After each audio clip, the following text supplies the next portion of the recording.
दोस्तों, भरोसा एक ऐसी चीज है जो अगर सही इंसान पर किया जाए तो जीवन आबाद हो सकता है, और अगर गलत इंसान पर कर लिया जाए तो जीवन बर्बाद भी हो सकता है। तो दोस्तों, आज की हमारी ये कहानी आपको इसी भरोसे नाम के शब्द के महत्व को बताएगी। ये आपको सिखाएगी कि कैसे ये भरोसा हमारे जीवन की सफलता या बर्बादी में अहम योगदान दे सकता है। यानी दोस्तों, ये वीडियो आपके लिए बहुत ज्यादा महत्वपूर्ण होने वाला है, इसलिए इस वीडियो को बड़े ध्यान से देखें, सुने और समझें। एक बार एक बहुत बड़ा तालाब था। उस तालाब में सब जीवों के लिए जरूरी भोजन सामग्री होने के कारण वहां हर प्रकार के जीव, पक्षी, मछलियां, कछुए और केकड़े आदि वास करते थे। अब उस तालाब के पास ही एक बगुला रहता था, जिसे परिश्रम करना बिल्कुल अच्छा नहीं लगता था। असल में उसकी आंखें थोड़ी कमजोर थी, जिससे उसे मछलियां पकड़ने में कड़ी मेहनत करनी पड़ती थी। इसलिए आलस्य के मारे वो कई बार भूखा ही रहता था।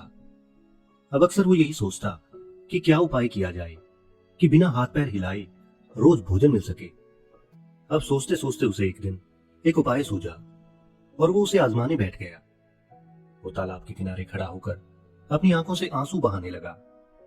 अब सब उसे प्यार से मामा बुलाते थे, इसलिए एक केकड़ा उसे आंसू बहाते देख उसके निकट आया और पूछने लगा, मामा, क्या बात है? भोजन के लिए मछलियों का शिकार करने की बजाय यहां खड़े आंसू बहा रहे हो। बगुले ने जोर की हिचकी ली और भरे गले से बोला, बेटे, बहुत कर लिया मछलियों का शिकार, अब मैं ये पाप नहीं कर सकता। मेरी आत्मा जाग उठी है, इसलिए मैं अपने पास आई मछलियों का भी शिकार नहीं कर रहा। अब केकड़ा बोला, मामा, शिकार नहीं करोगे तो खाओगे क्या? और यूं तो तुम एक दिन मर ही जाओगे। अब बगुले ने एक और हिचकी ली और कहा, ऐसे जीवन का नष्ट होना ही अच्छा है बेटे, वैसे भी हम सबको जल्दी मरना ही है। बगुले ने केकड़े को बताया कि उसे एक त्रिकालदर्शी महात्मा ने बताया है कि शीघ्र ही यहाँ 12 वर्ष का लंबा सूखा पड़ेगा और यह तालाब सूख जाएगा।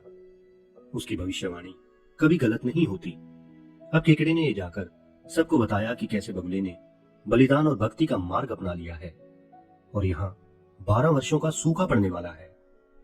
उस तालाब के सारे जीव यानी मछलियां, कछुए, बत्तखे, केकड़े आदि दौड़े दौड़े उस बगुले के पास गए और बोले, भगत मामा, अब तुम ही हमें कोई बचाव का रास्ता बताओ, अपनी अकल लड़ाओ, क्योंकि तुम तो महाज्ञानी बन ही चुके हो। बगुले ने कुछ सोचकर बताया कि वहां से कुछ दूरी पर एक बड़ा जलाशय है, जिसमें पहाड़ी का झरना बहकर गिरता है। वो कभी नहीं सूखता। यदि तालाब के सब जीव वहां चले जाएं, तो बचाव हो सकता है। लेकिन सबके लिए समस्या ये थी कि वहां तक जाया कैसे जाए। अब बगुले भगत ने यह समस्या भी सुलझा दी। उसने कहा कि मैं तुम्हें एक एक करके अपनी पीठ पर बिठाकर वहां तक पहुंचाऊंगा, क्योंकि अब मेरा सारा शेष जीवन दूसरों की सेवा में गुजरेगा। अब ये सुनते ही सब जीवों ने गदगद होकर बगुला भगत जी की जय के नारे लगाए। अब बगुला भगत की तो मौज हो गई। वो हर रोज एक जीव को अपनी पीठ पर बिठाकर ले जाता और कुछ दूरी पर एक चट्टान के पास जाकर उसे चट्टान के साथ पटक कर मार देता और उसे खा जाता। कभी मूड हुआ तो भगत जी 2 चक्कर भी लगा लेते और 2 जीवों को चट कर जाते। इस तरह उस तालाब में जानवरों की संख्या घटने लगी और चट्टान के पास मरे हुए जीवों की हड्डियों की संख्या बढ़ने लगी।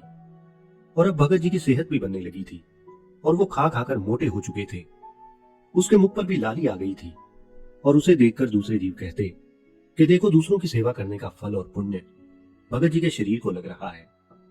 अब बगुला भगत मन ही मन खूब हंसता। वो सोचता कि देखो, दुनिया में कैसे कैसे मूर्ख जीव हैं जो सबके ऊपर विश्वास कर लेते हैं। ऐसे मूर्खों की दुनिया में अगर थोड़ी चालाकी से काम लिया जाए तो मजे ही मजे हो सकते हैं, यानी बिना हाथ पैर हिलाए खूब दावत उड़ाई जा सकती है। इस तरह बहुत दिन तक यही क्रम चलता रहा। अब एक दिन केकड़े ने बगुले से कहा, मामा, तुमने इतने सारे जीवों को यहां से वहां पहुंचा दिया, लेकिन मेरी बारी अभी तक नहीं आई। अब भगत जी बोले कि चल बेटा, आज तेरा ही नंबर लगाते हैं, आजा मेरी पीठ पर बैठ जा। केकड़ा खुश होकर बगुले की पीठ पर बैठ गया। जब वो दोनों चट्टान के निकट पहुंचे तो वहां हड्डियों का पहाड़ देखकर केकड़े का माथा ठनका और वो हकलाते हुए बोला, ये हड्डियों का ढेर कैसा है मामा, और वो जलाशय कितनी दूर है? और ये देखकर बगुला भगत ठहाके लगा के हंसने लगा और बोला, मूर्ख, यहाँ कोई जलाशय नहीं है। मैं एक एक जीव को यहाँ पीठ पर बिठाकर यहाँ लाकर मार देता हूं और आज तेरी बारी है। अब ये सुनकर केकड़ा सारी बात समझ गया। वो थोड़ा घबराया तो जरूर, परंतु उसने हिम्मत नहीं हारी और उसने तुरंत अपने तेज पंजों को आगे बढ़ाकर उस दुष्ट बगुले की गर्दन दबा दी और तब तक दबाए रखी जब तक उसके प्राण पखेरु नहीं उड़ गए।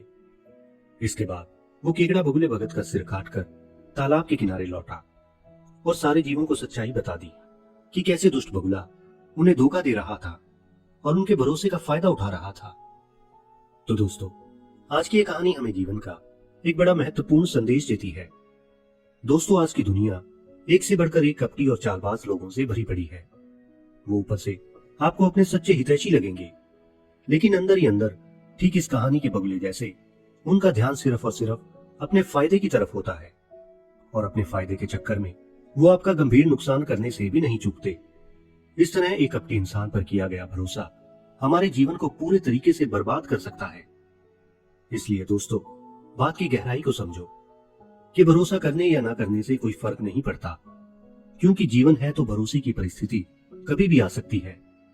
इसलिए अगर फर्क पड़ता है तो आंखें बंद करके हद से ज्यादा भरोसा करने से पड़ता है। और यही आज की हमारी इस कहानी का संदेश है। इसलिए अगर आप किसी व्यक्ति पर भरोसा करते हो तो चुस्त चौकन्ने रहो। अगर आपको कुछ गलत लगे तो तुरंत उस व्यक्ति का साथ छोड़ दो। उदाहरण के लिए, जैसे ऊपर कहानी में अगर जंगल के सारे जीव इस बात पर विचार करते कि कैसे कल तक घोर मांस खाने वाला बगुला आज अचानक इतना बड़ा संत कैसे बन गया और वो बिना किसी मतलब के सबकी मदद क्यों करने लगा, तो शायद उन सबकी जान बच सकती थी। इसलिए दोस्तों, दूसरों की बातों पर आंखें मूंद कर विश्वास मत करो और वास्तविक परिस्थितियों के बारे में पहले पता लगाने की कोशिश करो। हो सकता है कि सामने वाला आपको अपने माया जाल में फंसाने की कोशिश कर रहा हो और आप एक मूर्ख व्यक्ति जैसे उसकी हर बात पर आंखें मूंद कर यकीन कर रहे हो। और ऐसा करना न सिर्फ आपकी सफलता के लिए नुकसानदायक है, बल्कि यह आपके जीवन के लिए भी घातक हो सकता है। तो दोस्तों, आशा करता हूं कि इस कहानी से आपको बहुत कुछ सीखने को मिला होगा। अगर आपको ये वीडियो अच्छी लगी हो तो इस वीडियो को लाइक और इस वीडियो को अपने दोस्तों के साथ शेयर जरूर करें। और दोस्तों, ये हमारा एक नया चैनल है और इसके माध्यम से हम ये अच्छे विचार इस समाज तक लेकर जाना चाहते हैं और ये आप सबके सपोर्ट के बिना बिल्कुल भी संभव नहीं है। इसलिए अपने सपोर्ट स्वरूप हमारे इस चैनल को सब्सक्राइब करना ना भूलें। आपका लाइक और सब्सक्राइब हमें आगे बढ़ने के लिए मोटिवेट करेगा। अगर आपके अपने कुछ विचार हों तो कमेंट बॉक्स में कमेंट जरूर करें। तो मस्त रहें, स्वस्थ रहें और देखते रहें माई स्टोरी स्टेशन की नई नई वीडियोस। धन्यवाद।